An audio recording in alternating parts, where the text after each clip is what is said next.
guys. How much do you think that contributed to your win? I think that was a huge piece of it. And like Khalil said, obviously the defensive end was big as well. But when we're playing that connected, I think that's the most fun way to play. Everybody's happy. Everybody's touching the ball.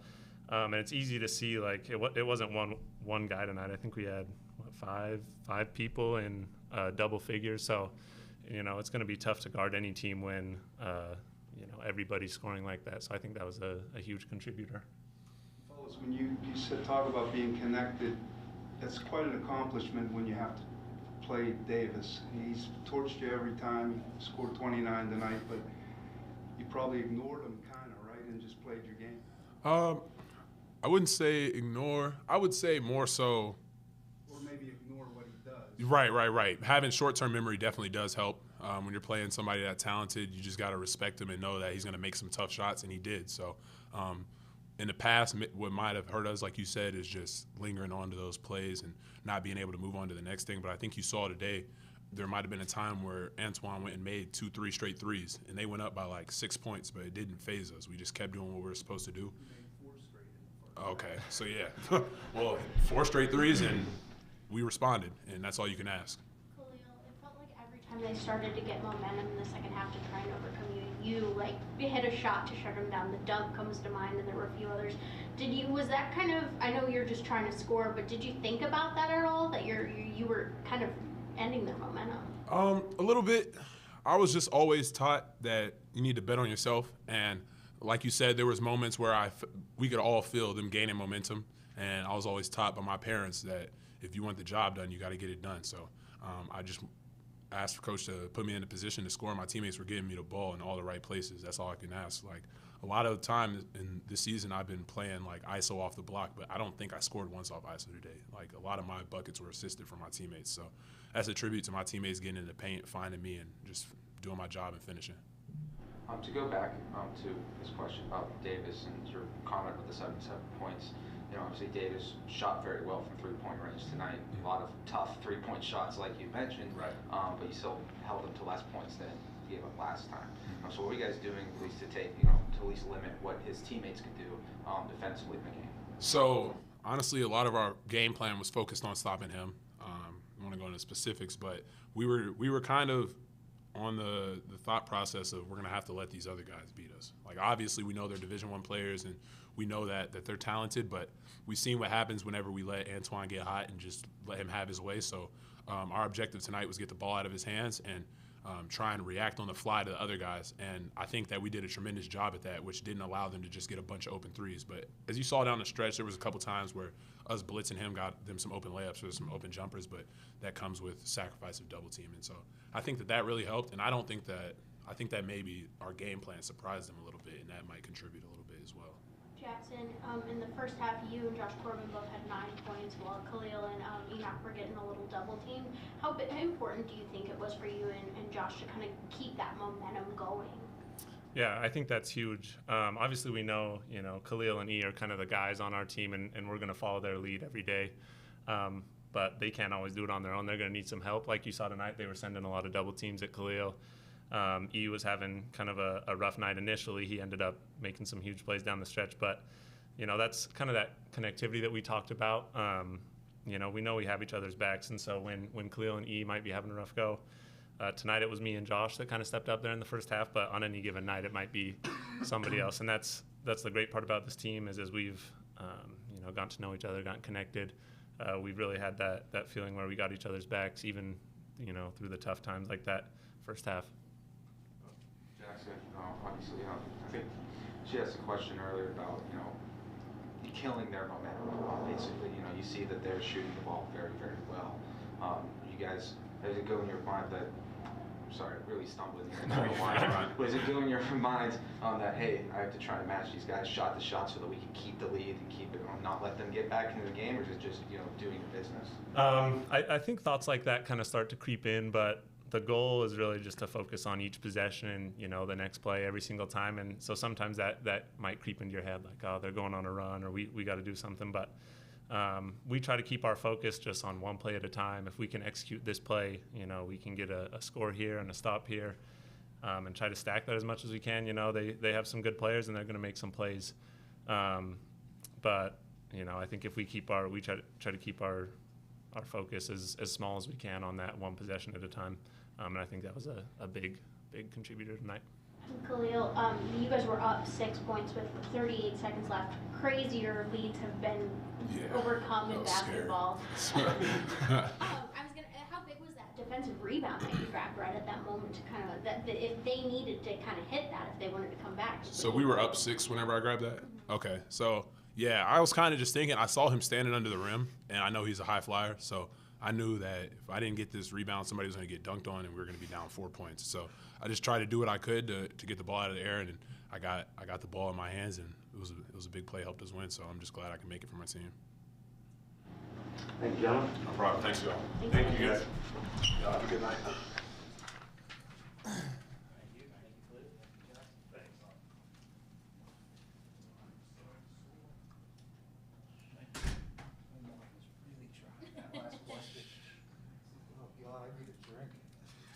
There it is.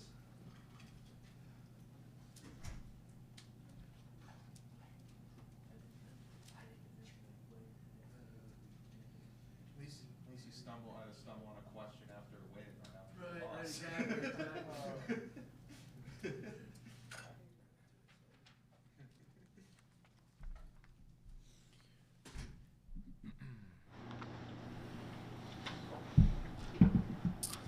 So obviously, really proud of the effort tonight.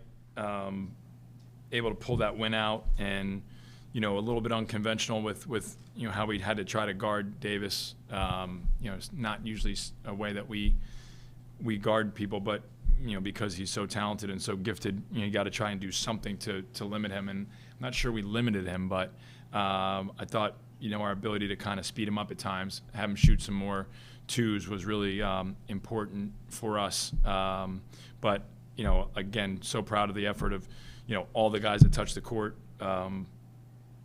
You need everybody's contributions in order to be successful in a game like that.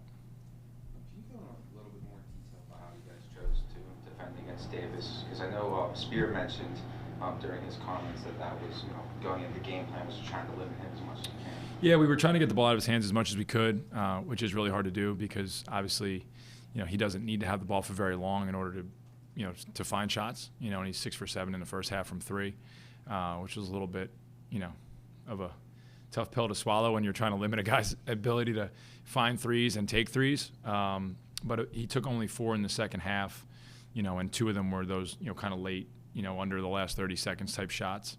And we were just trying to get him off the line as much as we could, because, he shoots so well he almost shoots as well, if not better, from 3 than he does, from 2. And at least you're saving yourself a point if you can get him to kind of get off the line. And, Mike, I thought, did a great job. Enoch started on him doing a great job. Jackson kind of finished TJ when he was in the game.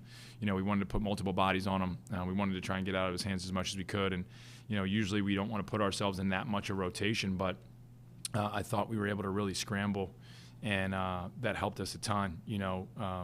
Anderson hit a couple tough threes, and Liddell is always a guy that's hard to handle. But, Oliver and Moss, some of those guys weren't able to kind of get. Oliver hurt us a lot in that game at Detroit. He had 14. For us to be able to kind of hold him to 4 was, really important, especially 0 for 5 from 3. Coach, you guys had a season high, I believe, 24 assists today on 30 shots. How big was that in just being able to get the win? Well, I mean, against the kind of defense that we were seeing, right? A 1-3-1, some switching man-to-man, kind of a 1-3-1 to a 2-3.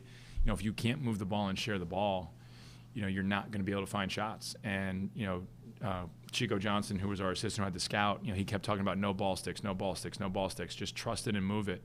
And I thought we did a really good job of that. Even in the first half where, Enoch and Mike, I thought, took some great threes that they didn't make. At halftime we said, man, those are great shots for us. Like, if we get those opportunities, let's take them again. We also talked about trying to get the ball into the paint a little more in the second half, which I thought we did a great job of. And obviously Khalil was a man down there with his ability to finish. And I thought that was really key, because once he got going to start the half, then we were able to find some really good clean ones, like Mike Green's from Matt Mayers, a couple other kickouts where we kicked it out and got ball reversal and found some really good looks. And when we're sharing the ball and we find that kind of ball movement, we find some really good shot opportunities. And I'm a big believer when you're taking shots like that, they have such a better chance of going in. Coach, you were able to make all but one of your free throw attempts today. How big is that when it comes to these close games and just getting a win? Yeah, every game is huge, right? And so every point is huge, and that's why we're talking so much about 50-50 balls. We're talking about, valuing the basketball and not turning it over. We're talking about when we get fouled, getting to the line and being able to knock down those free throws. All things that at different points in the year we may not have done as good a job of. But tonight I thought we did really well, and so for Khalil to be able to go and do what he did, Josh even hitting those 2 free throws late in the game, all of a sudden it goes from a 6-point game to an 8-point game. That's a huge difference at that point in time, right? So, it was really critical to our success for sure. On Tuesday, we talked about how Detroit Mercy and Antoine Davis are really good at capitalizing on breakdowns. Do you feel like you did a good job limiting your breakdowns tonight? And and the ones that you did have, did you feel like you did a good job recovering from? I thought there was 1 or 2 where we had some breakdowns, but I thought you're going to have those during the course of a game. As much as every coach wants to have that perfect execution, there's going to be a few where it just doesn't go as smoothly as you would like. But to your point, I think what we did almost each and every time there was a breakdown is we just kept playing. We just kept playing. We just tried to, continue to figure it out. We just kept scrambling. We just kept talking. We just kept trying to rotate. We kept trying to see if we could figure out a way to dig out a stop. And fortunately, we were able to dig out, just enough. Speaking on your team's offensive performance, specifically in that second half, I think you saw it was about 67% in the second half, and it seems like every single time they made a 3, you guys made a 3, they made a basket, you guys made a basket, just responded very well, especially after you took that lead at 57-55. Yeah, like I said, I thought we felt like we were taking good shots for, a majority of the game. Coach Isolino at halftime kept saying to guys, hey, man, keep taking good shots, keep taking good shots, keep taking good shots. And I thought, we really found a great balance of open perimeter shots as well as, being able to attack the rim. Enoch with a couple, finishes there for 3-point plays, Khalil in there, and then all of a sudden being complemented by, Mike and Josh and Jackson and guys who were able to step up and knock down big shots. Coach, to go back to Davis and how you guys guarded him in the first half, it seemed like he hit some threes where there was a man draped over him, some really, really difficult 3-pointers. When that happens, what do you tell your team to make sure that, hey, this isn't too frustrating, he's just that talented, but we can still very much win this game? Yeah, and that's exactly what we told him. You should get in our huddle and talk to him, because that's exactly what you say. There was a couple possessions, not only shots that he made, there was a possession where Anderson made a 3, and you can see our whole bench is up and clapping because, we were doing all the right things. Sometimes the ball is going to go in the basket. He's obviously a really good player. They have a number of other guys that are really talented offensively, and you can't get discouraged, you can't get disappointed, you can't feel like, oh, he made a shot, it's embarrassing. The guy's made 550 of those in his career, right? So if you feel like you're the only guy that he's made a tough shot on, just join the club. It's a long list, and you got to be able to have the toughness to be able to respond and say, I'm going to keep doing this, I'm going to keep contesting, I'm going to keep doing it possession by possession, and hopefully he doesn't make enough of them. And I think that was kind of the mentality that we had, because again, he had 29 points on 21 shots. He's a great game, but we were able to get the win, and that's what's most important. Coach, it kind of felt like Khalil stole the show tonight, and it felt like every single time maybe Detroit Mercy started to get some momentum to try and overcome that lead, he was just there to respond. I think the dunk is a great example of that. And just how much of that was just so good for your guys' morale to stay on top? Yeah, he played a man's game. Absolute man's game. In and around the basket. He didn't shy away. He was attacking the rim. He was going strong and finishing. Guys were looking for him, and he was, not only finishing at the rim, and then all of a sudden when help came, he was looking for the right passes, and that's what we expect from Khalil. Obviously, we're not going to say you're going to get 29 every night, but when your opportunity is there to go finish, you got to go finish. And we've been talking to our forwards a lot about some opportunities we've had in and around the rim that we got to start converting on. because each and every game is going to be decided by those 1 or 2 possessions that happen sometime throughout the course of it. And when you get the ball that close, we got to come away with some more success in that situation. And, Khalil was a great example of that tonight. I mean, he was taking everything to the rim and finishing super strong. Seems like kind of Detroit's a marquee team in this conference. They've got some history. They've got some pro players. Can you tell your guys this is a marquee win? And I know you don't want to get sentimental, and it's still the middle of the season, but what can you tell them what the significance of this game is? You haven't beaten these guys before. Yeah, Mr. Sentimental, Dave. I'm really, yeah. I mean, I think that, we're continually trying to earn respect in this league. We're trying to, establish ourselves as a team that can be in contention for championship. I mean, like, what are we doing this for if we're not trying to accomplish that goal? And each and every time we have a win like this, I think that helps inch us just a little bit closer. We still have a long way to go. There's still a lot of important basketball games that we have to play. There's still a lot of big-time possessions that we're going to have to execute on. But I think when guys start to see it and feel it a little bit, maybe there's a little more belief, a little more trust in what we need to do to win. Right? We've been in, it looked like to me from seemed like the entire, last 12 minutes of the game, it was basically one possession, and being able to maintain focus in all those environments, good and bad, right? We had a couple times where we turned it over and, okay, we sprinted back and we guarded, right? There was a couple times they hit tough shots. All right, let's focus on that next possession and be able to execute and get a great shot of our own. And I think that, maybe, a year ago, maybe a couple weeks ago, we might not have responded as well as we did today. And that's what we talked about in the locker room, is everybody kept the things that were most important as the focus, right? That was the focus. And I think that's why we were able to execute as well as we did down the stretch and come up with some big stops and some big rebounds. Thank you, Coach. Thanks, Coach. Thanks, Coach.